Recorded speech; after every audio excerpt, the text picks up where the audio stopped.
আসসালামু আলাইকুম ওরহমতুল্লাহ।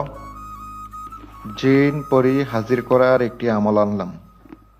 পানির মতো সহজে পরি এবং জিন হাজির করতে পারবেন। কোনো ডর নাই, কোনো ভয় নাই। আজকে এমন একটি আমল নিয়ে আপনাদের সামনে হাজির হলাম। সম্পূর্ণ ভিডিওটা ধৈর্য সহকারে দেখবেন। ভালো লাগলে আপনারা কাজটা করতে পারেন। যাদের ইচ্ছুক আপনারা নিজে নিজে করেন। অনেকে আমার ফোন দিয়ে বলেন, ভাই আপনি কাজ করে দেন, ভাই আপনার খরচ দিতে না পারলে আমি করব কেমনে? আপনি সরাসরি এসে আমাকে জিনিস কিনে দিয়ে যাবেন, তাইলে আমি কাজ করতে পারবো। আমি আপনাদেরকে আংটি দিয়ে থাকি যেন সহজে করতে পারেন, যেন আপনারা আমল দিয়ে যেন তাড়াতাড়ি হাজির করতে পারেন। আর যারা শিক্ষা নিতে চান, শিষ্য হবেন, ইনশাল্লাহ আপনারা সরাসরি এসে শিখতে পারবেন। কারণ আমি শিষ্যদেরকে সরাসরি শিখাই, অনলাইনে শিখাই না। কারণ অনলাইনে শেখাটা এটা বোঝানো যাবে না, কিছু বোঝাইতেও পারবো না। মূল বিষয়ে যাই। আপনারা ভিডিও দেখেন ঠিকই, কিন্তু অনলাইনে থাকা অবস্থায় ডাউনলোড করে ফেলেন। কিন্তু অনলাইনে থাকা অবস্থায় দেখবেন যেন ভিডিওতে একটু ভিউ হয়, আর 10 জনের মাঝে শেয়ার করবেন, তারাও যেন উপকৃত হইতে পারে।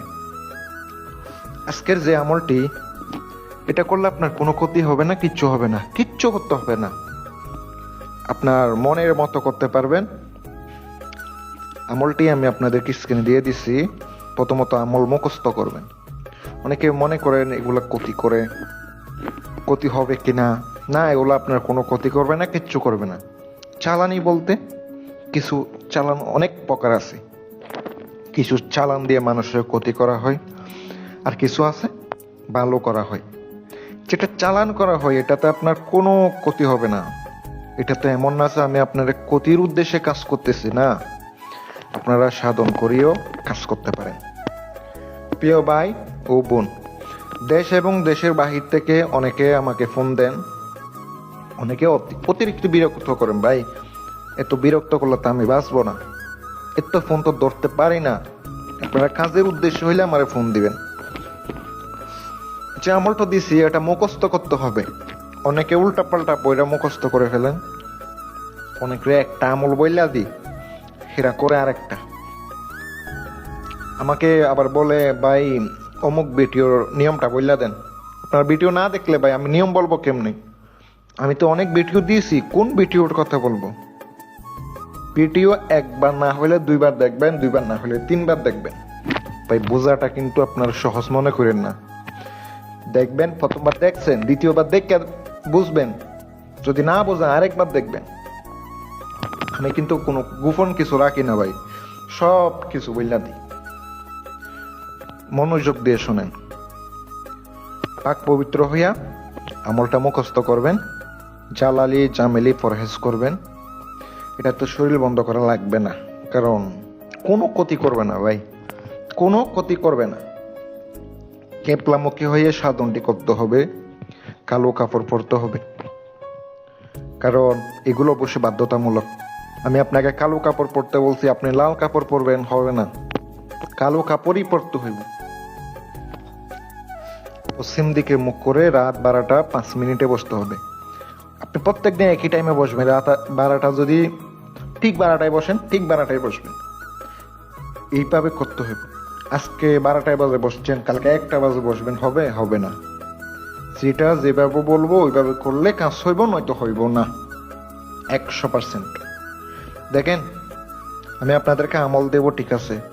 আমলের জন্য এজাজত নিয়ে নেবেন। আমার অবশ্য কল দিবেন না, কমেন্ট বক্স খোলা আছে। অনুমতি চাইবেন, অনুমতি দেব। যাদের ভালো লাগে কাজ করতে পারেন। মন্ত্রটি 121 বার পড়তে হবে। মন্ত্র হোক, আমল হোক, যেটাই হোক 121 বার পড়তে হবে। কোনো দুরূদ শরীফ পড়া লাগবে না, কোনো কিছু পড়া লাগবে না। বসে শুরু করে দিবেন উস্তাদের নামটা নিয়ে। করার আপনি দেখতে পাবেন, বুঝতে পাবেন। অবশ্যই আগরবাতি জ্বালাবেন রুমের মধ্যে। যে রুমে করবেন খালি রুম হতে হবে, চিল্লি যেন না হয়। অনেকে রুমে আছে, অনেকে কাজ করেন চিল্লি করে, বাহিরে সাউন্ড হয়। এই ধরনের কাজে কিন্তু আপনার হবে না, ধ্যান অন্যদিকে চলে যাবে। এগুলাতে কখনো কিছু হবেও না। বলে দিলাম। আর ইনশাল্লাহ করতে পারেন, হাজির হইলে সুলাইমান আলাইহি ওয়াসাল্লামের কসম দিবেন, ইনশাল্লাহ অনেক কিছু এর মাধ্যমে কাজ করাইতে পারেন, অনেক কিছু হাসিলও করতে পারবেন ইনশাল্লাহ। আর কথা হচ্ছে, এগুলা করতে গিয়ে কারো কোনো ক্ষতি হইলে আমি দায় নাই, কারণ আমি দিতেছি, ঠিক আছে। উল্টা পাল্টা করবেন, বুঝেন না, জানেন না, তাইলে তো উল্টা পাল্টা হবেই। আর ভালো থাকবেন, চ্যানেলটি যদি ভালো লাগে সাবস্ক্রাইব করে রাখবেন। আসসালামু আলাইকুম ওয়া রাহমাতুল্লাহ।